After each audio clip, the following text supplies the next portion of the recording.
안녕하세요. 저는 충청도 지방에서 거주하는 40대 후반 여자입니다. 매일 재밌게 듣기만 하다가 저도 제보하고 싶은 일이 있어서 용기를 내보았어요. 제 이야기는 제 남편과 관련된 내용이에요. 바로 얘기를 시작해 볼게요. 저와 남편은 충청도 어느 지방에서 태어났어요. 저희가 태어나고 자란 고향은 되게 작은 동네고 지금도 개발이 많이 되진 않았어요. 그런데 제가 학교 다닐 때는 더 그랬어요. 초등학교, 중학교, 고등학교도 각 하나씩만 있었어요. 그렇게 작은 동네에서 저는 가구 공장을 운영하시는 아빠 밑에서 태어났어요. 공장을 운영하시던 아빠 덕분에 저는 어린 시절에 부러움을 받으며 살았던 기억이 나요. 물론 요즘 워낙 잘 사는 사람이 많으니까 그게 뭐 어때서 생각하실 수도 있어요. 하지만 저 시절에 우리 고향에서는 우리 집이 잘 사는 편이어서 친구들이 많이 부러워했어요. 남편은 저와 동갑이고 소꿉 친구로 자랐어요. 남편의 아버지가 우리 아버지 공장에서 일하시는 분이었어요. 그래서 공장에서 남편과 저는 뛰어다니며 같이 놀았어요. 그러다 어른들에게 걸리면 불이 나게 도망가고 그랬죠. 그렇게 우리는 취학 전부터 초등학교에 들어가서도 매우 가깝게 지냈어요.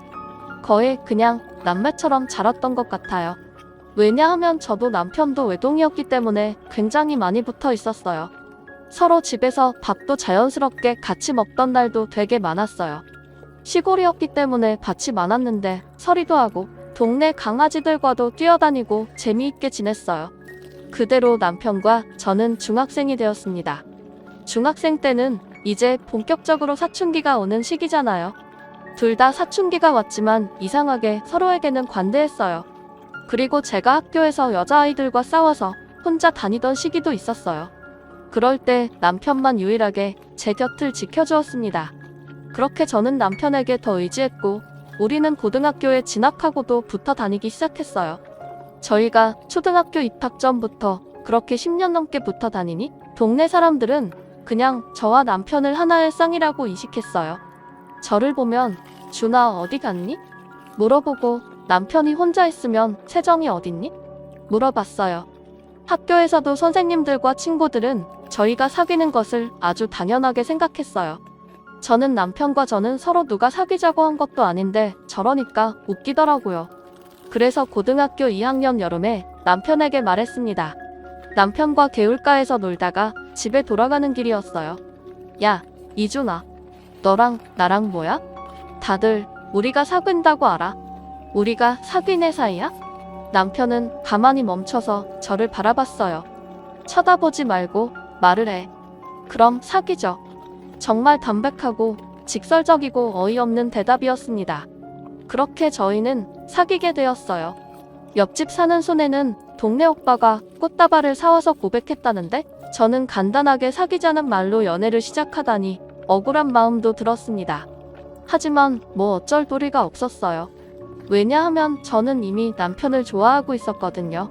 그렇게 저희는 사귀게 되었고 그 연애는 계속 지속되었습니다. 사실 남편은 그때도 저에게 이미 큰 부분을 차지하는 사람이었어요.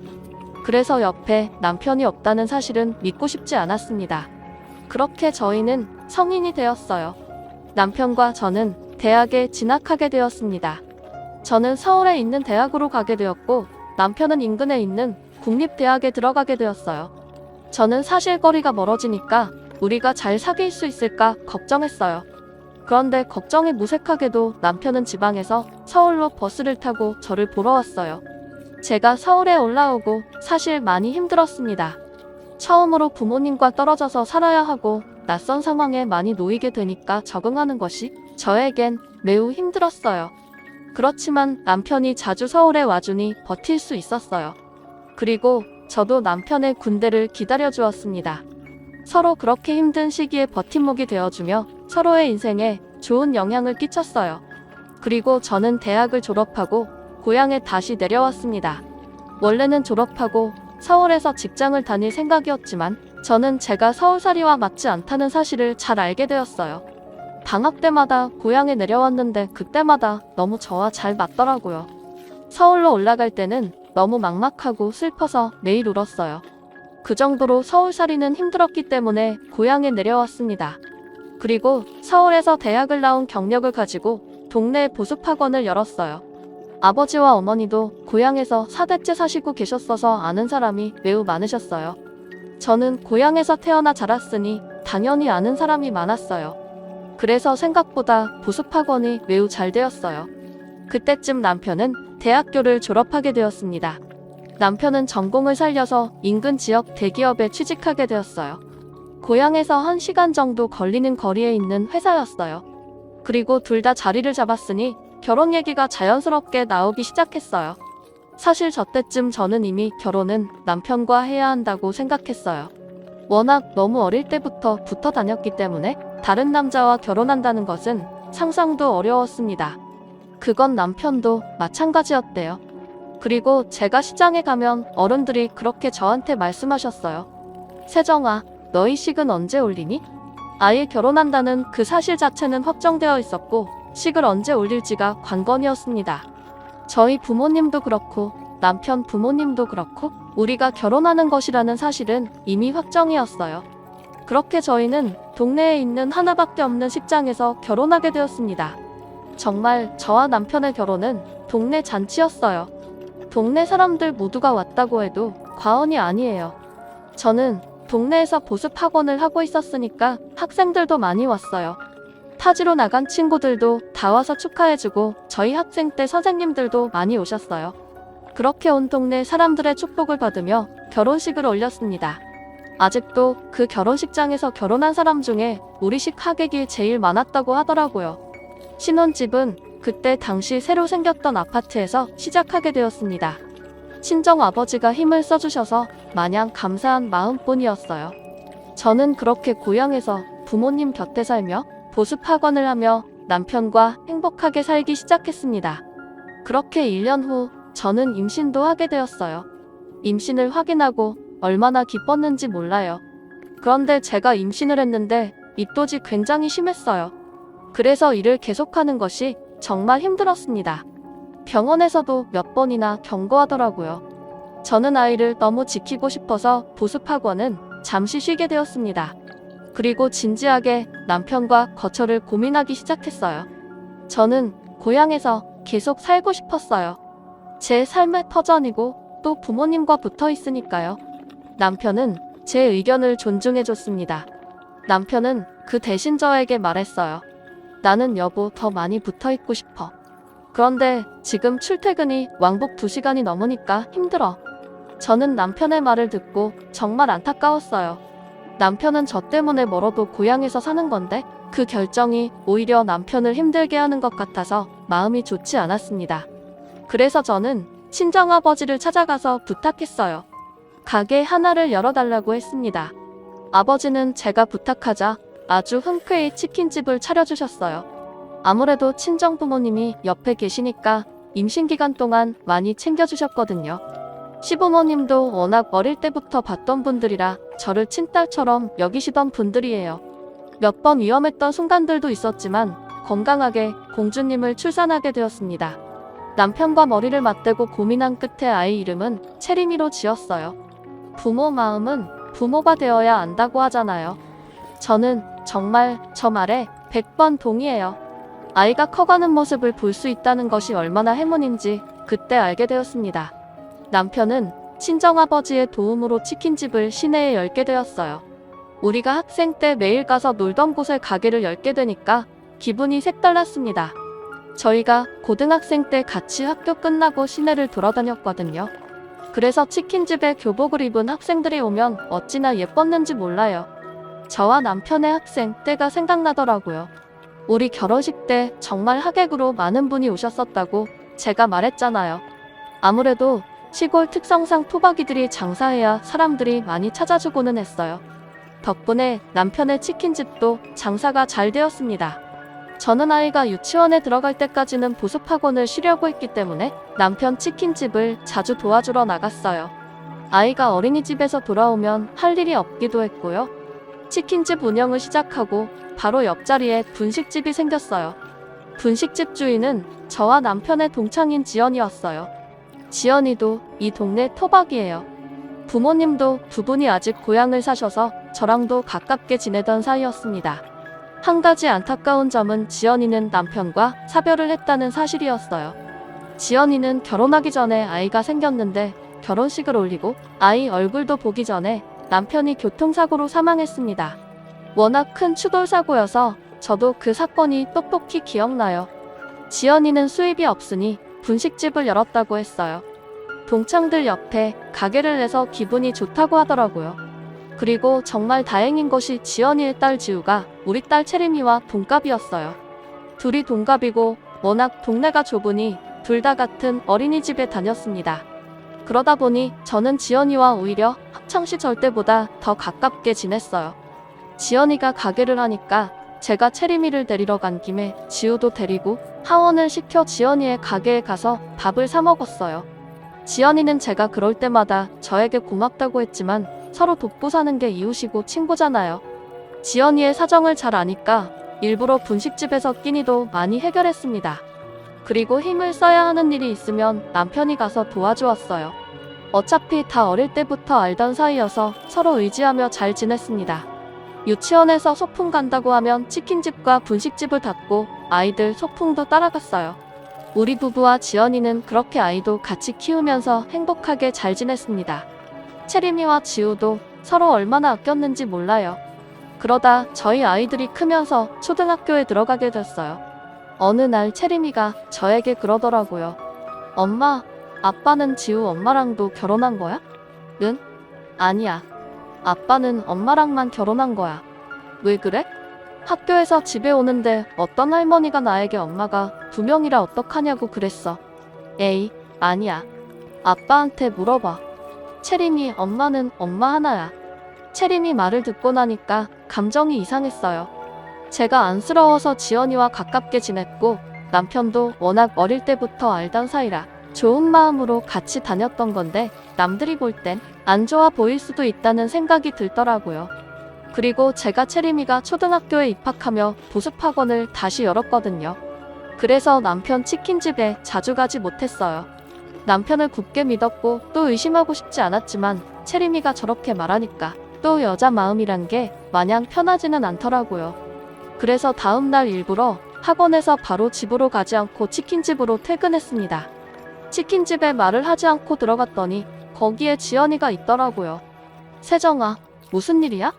남편 가게에 오는데 무슨 일이 있어야 오는 건 아니잖아. 그렇긴 하지. 당연히 장난이야.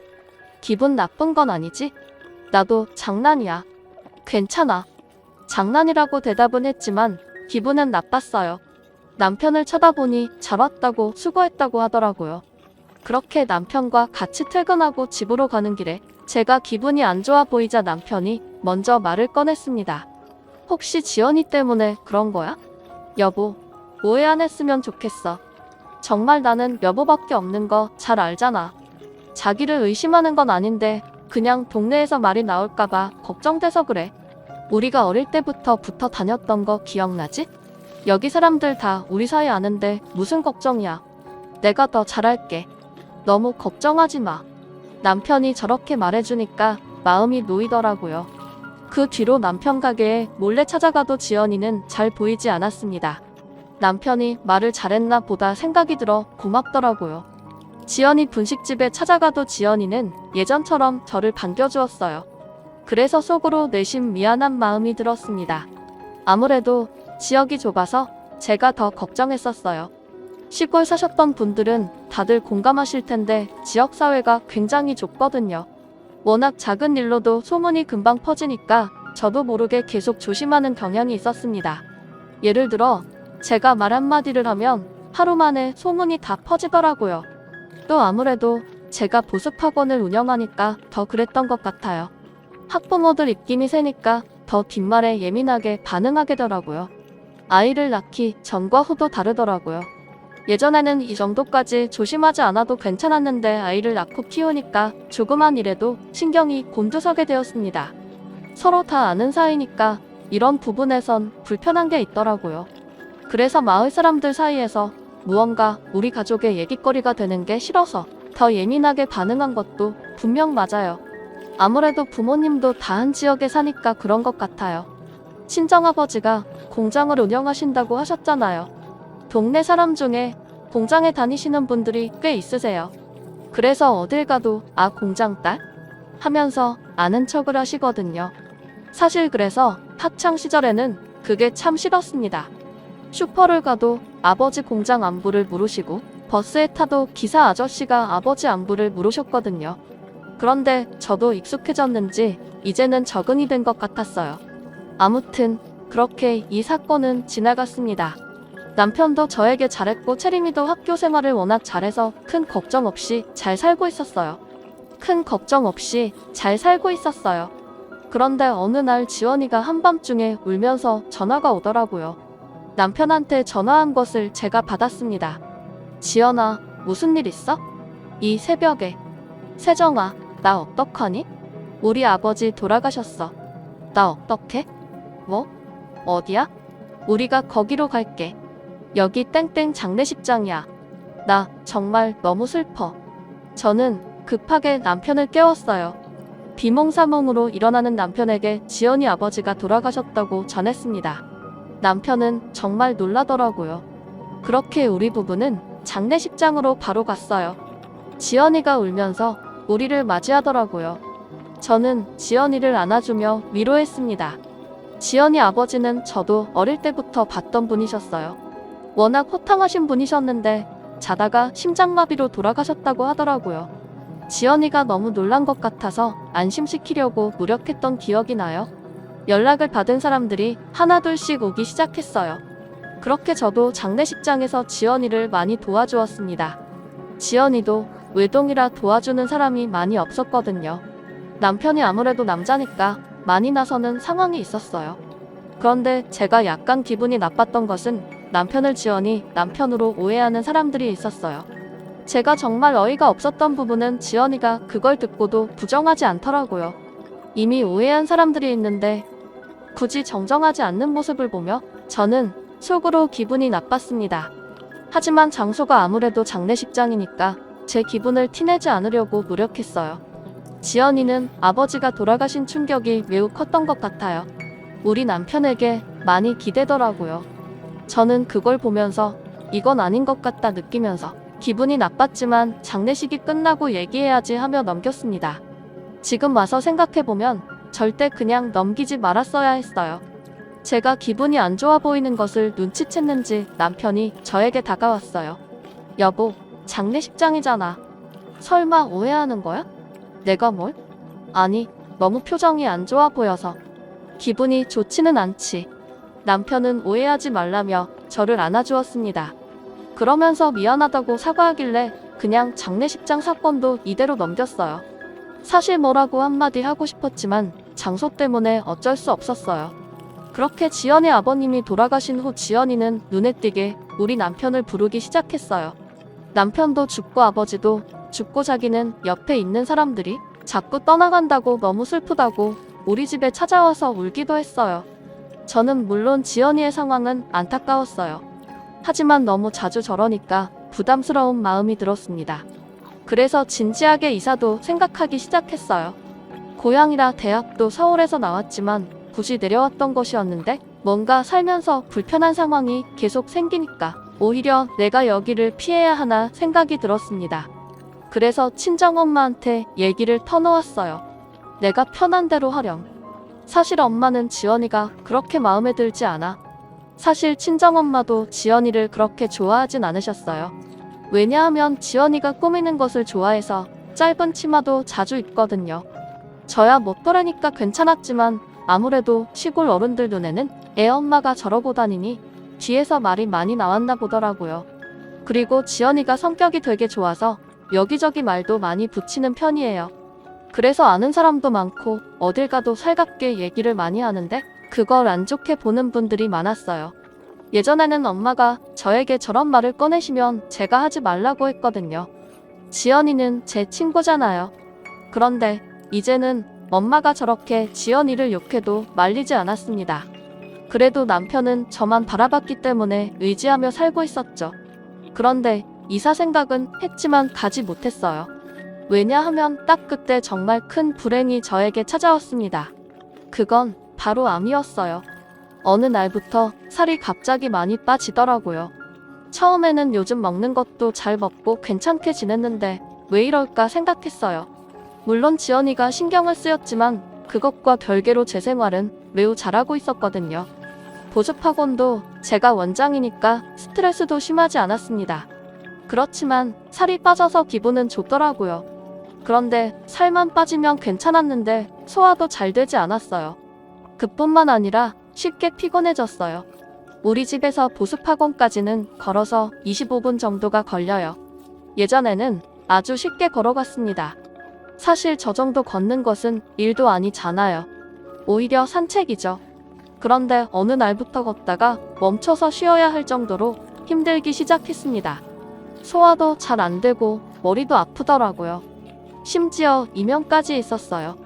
제가 상태가 안 좋아서 보습학원도 나가지 못하고 집에 누워만 있으니 엄마가 걱정을 많이 하셨습니다.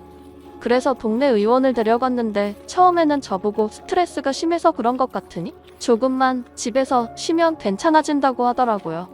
저는 그 동네 의원을 제가 어릴 때부터 갔어요. 그래서 의사 선생님이 마치 제 주치의이세요. 누구보다 제 건강 상태를 잘 아시는 분이 그렇게 말씀해 주시니 철석같이 믿었습니다. 유치원생 때부터 엄마 손을 잡고 그 의원을 다녔던 기억이 생생하거든요. 그래서 보습학원을 한 달간 쉬면서 집에서 가만히 있었어요. 남편도 그때 걱정이 되었는지 출근 전과 퇴근 후에 제 상태를 많이 살폈습니다. 채림이도 제가 걱정이 많이 되었나 봐요. 저한테 엄마 아프면 안 돼 말하는데 너무 미안했습니다. 그런데 문제는 제 몸 상태였어요. 아무리 쉬어도 나아지기는 커녕 오히려 더 심해지더라고요. 소화가 특히 너무 안 되더라고요. 그래서 이건 보통 일이 아닌 것 같단 판단을 내렸습니다. 친정엄마는 큰 병원에 가보자고 하셨어요. 그래서 인근에 있는 대학병원에 가서 검사를 받게 되었습니다. 그리고 바로 알게 되었어요. 제가 위암이라는 것을요. 저는 진단을 받고 너무 멍했습니다. 이 사실이 현실이 아닌 것 같았어요. 도저히 믿을 수가 없어서 대학병원 의사 선생님께 10번도 넘게 물어봤습니다. 하지만 선생님은 단호하게 말씀하셨어요. 위암입니다. 그래도 아직 말개나 아니에요. 치료하면 나아질 가능성이 있기는 해요. 저는 정말 제가 왜 암에 걸렸는지 도통 이해가 가지 않았습니다. 여러분 혹시 그거 아시나요? 암은 가족력이 가장 세요. 그래서 가족 중에 암에 걸리신 분이 계시면 건강관리를 정말 유심히 하셔야 해요. 그런데 제가 의아했던 점은 우리 가족 중에는 암에 걸리신 분이 없으셨어요. 그래서 사실 암에 걸릴 것이라는 것을 전혀 예상한 적이 없었습니다. 만약 누군가 암에 걸린 적이 있었다면 저도 예상했을 거예요. 그런데 그렇지 않으니 적잖이 당황했어요. 제가 원인을 물어봤더니 선생님은 원인은 워낙 다양해서 특정할 수 없다고 하시더라고요. 엄마는 옆에서 진단을 받자마자 우시기 시작하셨습니다. 사실 우리 친정 부모님이 나이에 비해 많이 정정하세요. 그래서 저는 부모님이 워낙 건강하시니까 저도 저렇게 건강하게 살 수 있겠지 생각했어요. 그렇게 암 진단을 받고 집에 돌아오는데 현실이 믿기지 않더라고요. 엄마는 계속 우시고 저는 멍해서 가만히 있었어요. 물론 아직 초기 단계라 충분히 치료하면 완치가 된다고 하셨습니다. 하지만 막막하더라고요. 전혀 예상하지 못한 상황이라 그런 것 같았어요. 남편에게 전화를 걸어 할 말이 있다고 했습니다. 그리고 친정 부모님 댁으로 불렀어요. 남편과 아빠를 앉혀놓고 저의 암 사실을 말했습니다. 아버지는 너무 충격을 받으셨는지 줄담배를 피우셨어요. 남편은 제가 암이라는 사실을 고백하자 울기 시작했습니다. 남편이 울자 친정엄마도 덩달아 또 울기 시작했어요. 저도 사실 울고 싶었어요. 하지만 자꾸 머릿속에 우리 딸 생각이 났습니다. 채림이는 이제 겨우 10살이거든요. 아버지한테 아직 못해준 것도 너무 많은데 이대로 세상을 뜰 수는 없었어요. 그래서 강인하게 말했습니다. 나 완치할 거야. 정말 치료도 열심히 받고 운동도 많이 할 거야. 죽는다는 시한부 선고도 아니니까 긍정적으로 생각하자. 제가 저렇게 말하자 부모님도 그제야 괜찮아지셨습니다. 사실 저런 말을 하는 제 마음은 말도 아니었어요. 일부러 저렇게 말하긴 했지만 어찌나 막막했던지 몰라요. 채림이에게는 어떻게 알려야 할지 고민이 되었습니다. 그래도 사실대로 말하는 것이 가장 좋다고 생각해서 집으로 돌아가서 침착하게 말했어요. 체리미는 예상대로 울기 시작했습니다. 엄마 죽어, 엄마 죽으면 나는 죽어. 나는 어떻게 살아? 저를 끌어안고 엉엉 우는 체림 이를 달래며 말했어요. 엄마 안 죽어. 치료받으면 살 수 있어. 체림아 괜찮아. 엄마 어디 안 가. 체리미는 그날 우리 부부 침대에서 잤어요. 저를 꼭 끌어안고 죽으면 안 된다고 우는데 정말 가슴이 찢어지더라고요. 체리미를 생각해서라도 씩씩하게 치료받아야겠다고 생각했어요. 체리미가 잠들고 저는 뜬 눈으로 밤을 지새웠어요. 도저히 잠이 오지 않더라고요. 제 마음을 아는지 남편도 쉽게 잠을 자지 못했습니다. 제 손을 부여잡고 남편은 울면서 말했어요. 여보, 치료 잘 받자. 어디 가지 마. 나 정말 여보 못 보내. 걱정하지 마.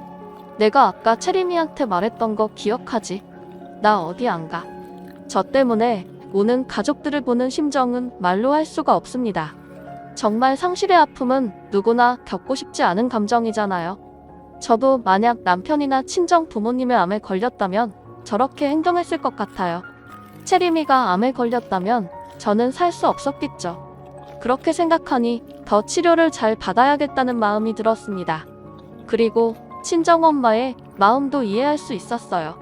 만약 체리미가 암 진단을 받으면 저는 정말 버티지 못했을 것 같아요. 엄마 마음은 누구나 똑같잖아요. 아마 자식을 키우시는 분들이라면 제 말이 무슨 말인지 이해하실 수 있을 거예요. 그렇게 치료를 받기 시작했습니다. 당연히 보습하고는 그만두었어요. 거짓말을 하기는 싫어서 사실대로 제가 암에 걸려서 그만두게 되었다고 했습니다. 그랬더니 예상 밖의 일이 일어났어요. 글쎄 학부모님들과 학생들이 파티를 열어주었습니다. 꼭 완쾌하고 다시 보습학원을 열어달라는 파티였어요. 사실 말하기 전까지는 걱정도 많이 했거든요. 저는 정말 암 진단을 받았을 때보다 전날 더 많이 울었습니다. 그리고 다들 저를 많이 걱정해 주더라고요. 인류애가 이런 것이구나 느꼈습니다. 어떤 어머님은 제가 우니까 달래주시다가 본인도 우시더라고요. 보습학원 마지막 날 파티를 하는데 학생들이 편지를 주었어요. 그 편지는 아직도 제가 간직하고 있습니다. 저에게 잊지 못할 경험이었어요. 그렇게 저는 항암 치료를 시작하게 되었어요. 제가 살던 고향은 시골이라 대학 병원이 없었어요. 기껏해야 동네 의원이었어요. 그래서 인근 대도시로 치료를 다녔습니다. 왕복 3시간이라 힘들긴 했지만 치료하면 나아질 가능성이 있다고 해서 꼭 참고 다녔어요. 저 혼자 가기엔 힘들어서 남편이 동행했습니다. 남편은 싫은 소리 하나 없이 당연하게 저를 따라다녔어요. 정말 고마운 마음이 들었죠. 그리고 아무래도 병에 걸리면 사람이 우울해져요. 그건 당연한 현상이라고 생각해요. 그런데 남편은 제 옆에서 제가 힘들어할 때마다 지치지 말라며 응원해줬습니다. 제가 암에 걸렸다는 소식은 역시나 마을 전체에 순식간에 퍼졌어요. 다들 제가 지나가면 한마디씩 하더라고요. 조기에 발견해서 다행이네. 금방 나을 수 있어. 걱정하지 마. 어쩌다 걸린 거래요. 많이 아픈가요? 우리 집사람도 암에 걸렸었는데 치료하니까 낫더라. 너무 상심하지 마. 식당에 들어가거나 세탁소만 가도 저에게 암에 대한 말을 하더라고요. 처음엔 응원해주시는 것이 좋았지만 나중엔 제 한몸 추스르기도 힘든데 부담스럽더라고요. 물론 치료하면 요즘은 완치가 된다지만 그 과정이 고통스러워요. 그래도 체리미가 엄마 아프지 말라고 저를 볼 때마다 얘기하고 힘들어해서 체리미를 보고 견딜 수 있었습니다. 엄마 많이 아프면 말해. 엄마 나는 나중에 의사가 될 거야. 그래서 엄마가 그때까지 낫지 않으면 내가 고쳐줄 거야. 정말 제 딸이지만 너무 사랑스러워요. 제가 치료를 받으러 대학병원에 가면 남편은 치킨집 자체를 닫았어요. 일하는 직원도 있어서 열어도 되는데 굳이 문을 닫고 저한테만 신경 써주니까 저는 얼마나 고마웠는지 몰라요. 그런데 어느 날 친정엄마가 저를 조용히 집으로 불렀습니다. 엄마 왜 그래요? 무슨 일 있어? 세정아 놀라지 말고 잘 들어. 너희 남편 바람났어. 저는 이게 무슨 소리인가 싶었어요. 그게 무슨 소리야? 엄마 제대로 말해봐. 이게 뭐? 내가 너 항암 치료도 받고 있고 혹시나 충격받아서 더 안 좋게 될까봐 말 안 하려고 했는데 그러기엔 내가 너무 사위가 괘씸해. 나중에 알게 되면 너를 속이게 된 거라 지금 말하는 게 나을 것 같아. 엄마 침착하게 상황을 다 말해봐. 무슨 소리냐고. 재원이가 말해줬어. 너희 남편 그 분식집 사장 지원이랑 바람났어. 저는 너무 놀랐어요. 일단 남편이 정말 저의 의심이 아니고 진짜로 지연이와 바람났다는 사실도 충격이었지만 그걸 채림이가 말해줬다는 게 너무 충격적이었습니다. 채림이가? 채림이 그 어린 것이 얼마나 착한지 자기 엄마 아픈 거 알고 혼자 끙끙 앓다가 나한테 울면서 말하더라. 분식집 사장을 집으로 데려와서 둘이 무슨 얘기를 했길래 얘가 나한테 찾아와서 말을 해. 엄마한테 다 듣고 나니 정리가 되었습니다. 그동안 의심은 근거 없는 게 아니고 오히려 사실이었어요. 바람이라는 것을 알고 나니까 그동안의 행적이 다 떠오르더라고요. 지연이가 치킨집에 자주 간다는 사실은 저도 알고 있었지만 제가 그렇게 불편한 티를 내니까 몰래 만났던 거였어요. 제가 운영하던 보습하고는 시내와 조금 떨어져 있어서 저는 걔네가 어떻게 지내는지 정말 잘 몰랐거든요. 아이들이 공부하러 오면 거기에만 신경 써야 하니까 더욱이요. 나중에 동네 사람들한테 말을 들었더니 외지에서 온 사람들은 분식집과 치킨집이 부부가 동시에 운영하던 집인 줄 알았다고 하더라고요. 남들 눈에 그렇게 보일 정도면 어느 정도로 붙어있는지 아시겠죠? 제가 아프기 전부터 그랬는데 아프고 나서 학원을 접고 나서는 더 심해졌다고 하더라고요. 여기가 워낙 좁아서 다들 아는 사이라고 했잖아요. 가끔 오지랖 넓은 어른들은 지연이에게 유부남이니까 조심하라 하면 지연이가 그렇게 대답했대요. 무슨 상관이세요? 그걸 심지어 아이들도 이상하다고 여겼나봐요. 언니 딸인 지우가 채림이에게 우리 엄마랑 너희 아빠 결혼해. 그럼 너희 엄마는 어떻게 이런 말도 했다고 하더라고요. 아이들이 혼란스러울 정도로 붙어 다녔다는 것을 알자 정말 배신감에 온몸이 부들부들 떨렸습니다. 가장 충격적인 것은 채림이가 있는 집에 지연이가 왔었나봐요. 채림이 안녕. 이모가 잠깐 반찬 주러 왔어. 채림이는 그때 마침 태권도 도장에 가야 해서 인사하고 나왔었다고 해요. 그러다 깜빡하고 못 챙긴 게 있어서 다시 집에 들어갔는데 방에서 지연이와 남편이 대화하고 있었던 거죠. 그런데 대화 내용이 정말 충격적이었어요. 보험금 타면 내 차부터 바꿔줄게. 얼마 남지 않은 것 같지? 기다려봐. 정말 자기야, 나 기대된다. 지금부터 차 고르고 있을래. 가방도 사줄 거지? 당연하지. 원하는 가방 있으면 미리 백화점 가서 골라. 저렇게 방에서 떠들던 소리를 채림이가 방 앞에서 다 들었다고 하더라고요. 채림이는 듣고 혼자 태권도도 가지 않고 길가에서 울었다고 해요. 10살이라서 아예 아무것도 모르는 나이는 아니거든요. 그래서 처음엔 혼자만 알고 있으려고 하다가 외할머니 그러니까 우리 친정엄마한테 가서 말한 거라고 했어요. 저는 정말 그걸 다른 사람도 아니고 우리 딸이 들었다고 생각하니까 업장이 무너졌습니다. 남편과 지연이에 대한 배신감은 말로 할 수가 없었어요. 정말 지연이가 괘씸했던 것은 제가 중간에 불편한 티를 내면 장난이라고 저를 긁었잖아요. 그래놓고는 뒤에서 남편하고 제 얘기를 했을 거라는 것을 떠올리니까 너무 충격이었어요. 쟤들은 저를 얼마나 바보처럼 알았겠어요. 그리고 남편에 대한 배신감은 정말 제 인생 자체를 부정당하는 느낌이었습니다. 남편과 저는 소꿉 친구였잖아요. 기억도 잘 안 나는 아주 어린 시절부터 함께였어요. 위치학 아동 시절부터 학창 시절 내내 붙어 다녀서 그냥 남편은 제 전부였습니다. 저는 남편만큼 저를 이해해주는 사람은 이 세상에 없다고 생각했어요. 힘든 일이 있으면 남편에게 가장 먼저 말하고 기쁜 일이 있어도 남편에게 가장 먼저 전했어요. 저는 당연히 제 인생의 한 부분을 아니 어쩌면 모든 부분을 차지했다고 생각했는데 정말 너무 충격이더라고요. 제 앞에서는 제가 암에 걸렸다니까 손을 부여잡고 울고 또 언제는 밥을 먹다가 혼자 우는 거예요. 제가 너무 당황해서 여보 갑자기 왜 우는 거냐고 물어보니까 남편이 울면서 말했어요. 이런 평범한 일상이 나중에 가면 그리워질까봐 그게 무서워. 나는 여보랑 채림이랑 이렇게 평생 행복하게 도란도란 살고 싶었는데 갑자기 밥을 먹다가 저러니까 저도 너무 당황했지만 말이 너무 슬퍼서 그 말을 듣고 같이 울었습니다. 채림이도 당연히 울었고요. 이렇게 셋이 밥 먹다가 울기도 했었는데 그게 다 가식이라는 거잖아요. 배신도 이런 배신이 있을까요? 저는 엄마한테 내 남편이 바람났다는 사실을 듣고 정말 멍했습니다. 화를 낼 기운도 없고 그냥 이게 현실이 아니었으면 좋겠다는 생각만 들었어요. 그리고 제 눈으로 직접 확인해야 할 것 같았어요. 다른 사람도 아니고 제 남편이 저를 두고 바람을 피웠다는 사실이 정말 믿기지 않았습니다. 물론 채림이가 말한 거니까 틀린 말은 아닐 것이고 저도 몇 번이나 이상하다고 생각했지만 그게 의심으로 남을 때랑 직접 확인하는 것은 완전히 다른 얘기잖아요. 그래서 바로 그 길로 남편 치킨집으로 갔어요. 여보, 무슨 일이야? 오늘 집에서 쉰다며?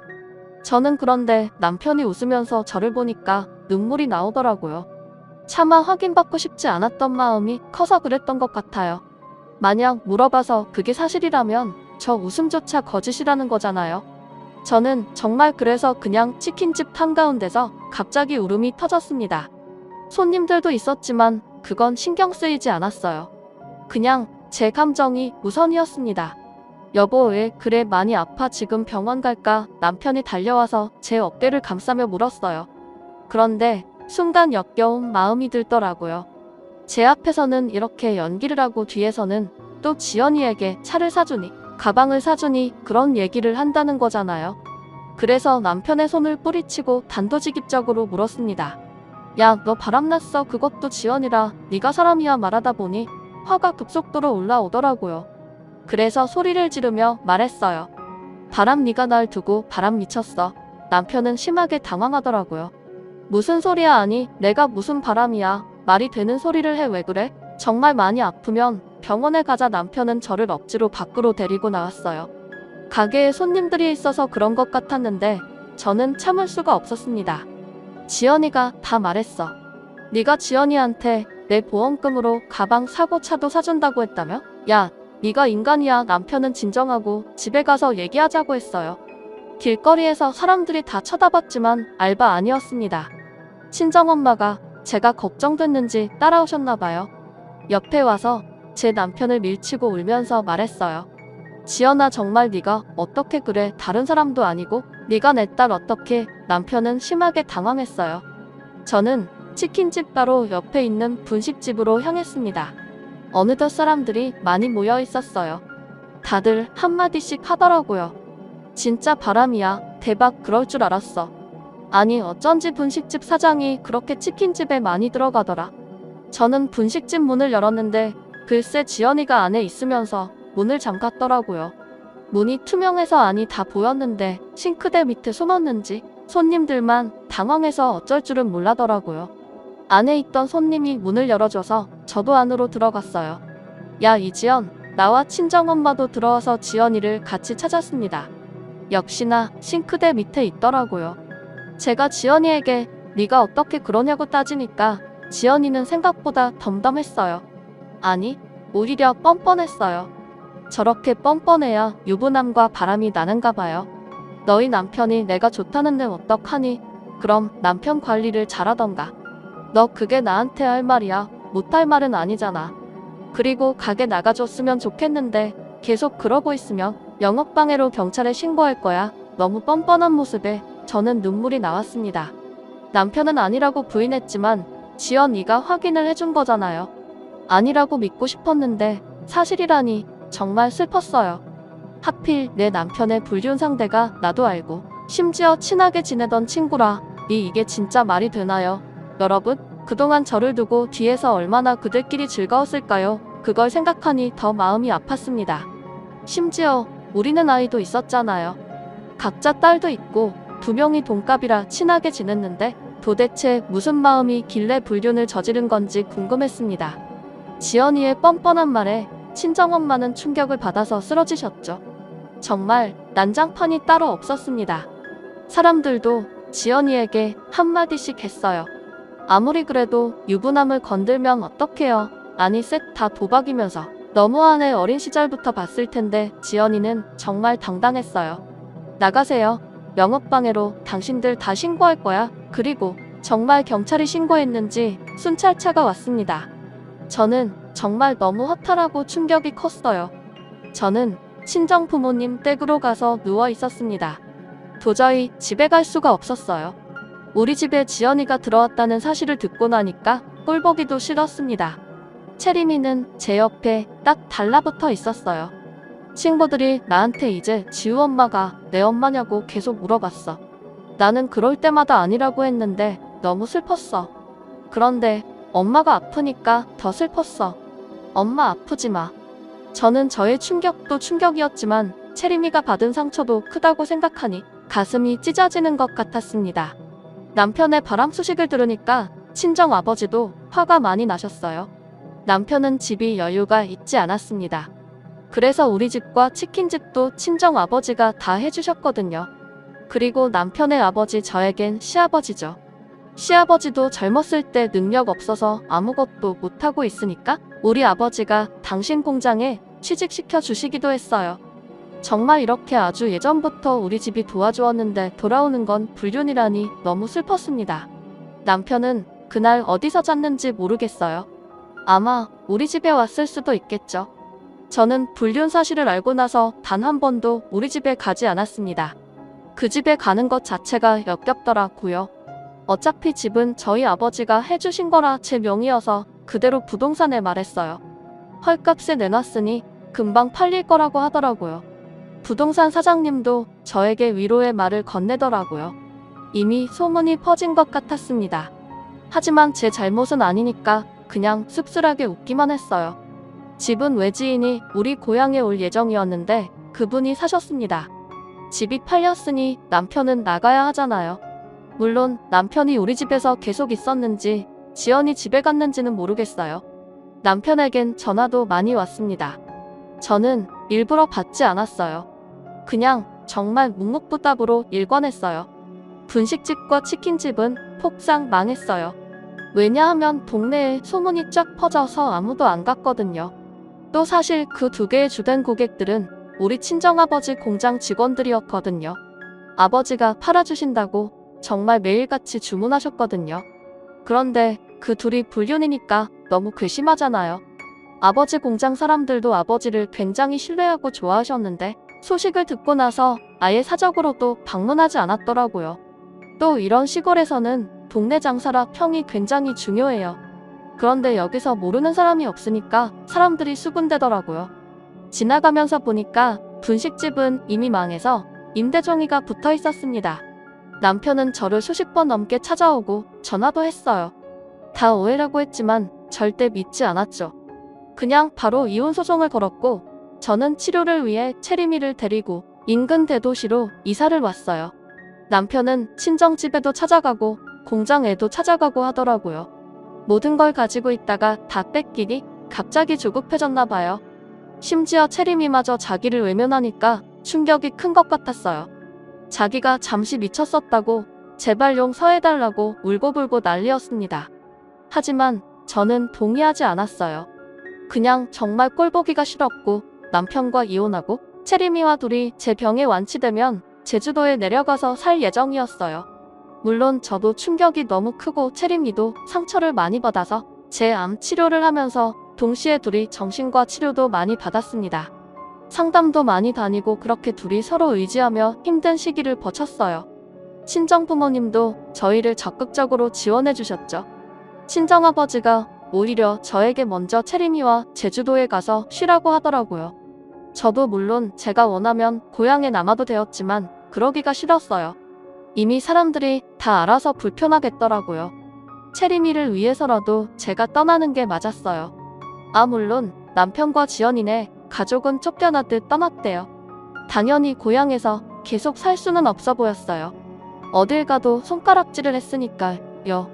지우도 학교에 가면 불륜녀 딸이라고 애들이 그렇게 놀렸나 봐요. 그리고 정말 웃긴 것은 둘이 깨졌다고 하더라고요. 저는 사실 그렇게 난리가 나고 둘이 같이 살까봐 그게 걱정이었는데 둘이 대판 싸우더니 서로 내 탓이라고 했다고 하더라고요. 남편은 소송 때문에 종종 보는데 볼 때마다 저를 붙잡고 늘어졌어요.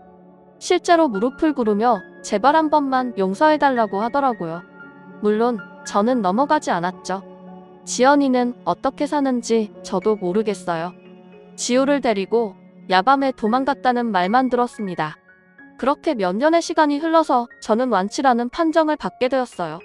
정말 의사 선생님 입에서 완치라는 말이 나오는데 얼마나 감격스러웠는지 몰라요. 환자분 의지가 상당히 강하셔서 빨리 나으셨습니다. 축하드려요. 그래도 주기적으로 검사는 꼭 해주셔야 해요. 다시 발생할 가능성이 있긴 했지만 일단 지금은 제 몸에 암세포가 없다고 했어요. 정말 얼마나 기뻤는지 세상이 아름다워 보였어요. 이제 정말 힘들었던 시간은 다 잊고 체리미와 제주도에 내려가서 살 예정이에요. 벌써 어디에서 살지 다 정해놨어요. 재발하면 안 되니까 제주도에서 예쁜 바다도 보고 산도 많이 다니고 회복하는데 집중하려고요. 체리미에게 걱정이 돼서 언제 물어본 적이 있어요. 체리마, 아빠 보고 싶으면 말해. 나는 엄마만 있으면 돼. 이제는 정말 둘이 의지하며 잘 살아야겠다는 마음만 들어요. 친정 부모님을 보러 고향에 가면 사실 아직 씁쓸한 마음이 들기는 해요. 그래도 제 잘못도 아니고 오히려 고향 사람들이 반갑게 맞아주셔서 좋더라고요. 체리미도 어린 시절을 고향에서 보내서 같이 가서 여기저기 다니는 것을 좋아했어요. 우리 고향이 진짜 노을이 예쁘거든요. 같이 노을을 보며 이런저런 얘기도 많이 하고 아주 행복해요. 체리미와 저는 앞으로도 서로 재밌게 살자고 다짐했어요. 여기까지가 제 얘기입니다. 들어주셔서 정말 감사합니다. 여러분들도 힘든 시기가 있어도 힘든 일 끝에는 좋은 일이 오고 나쁜 사람들은 결국 벌을 받는다는 것을 기억하시며 이겨내셨으면 좋겠어요. 다들 건강 유의하시고 건강하게 사셨으면 좋겠습니다. 감사합니다.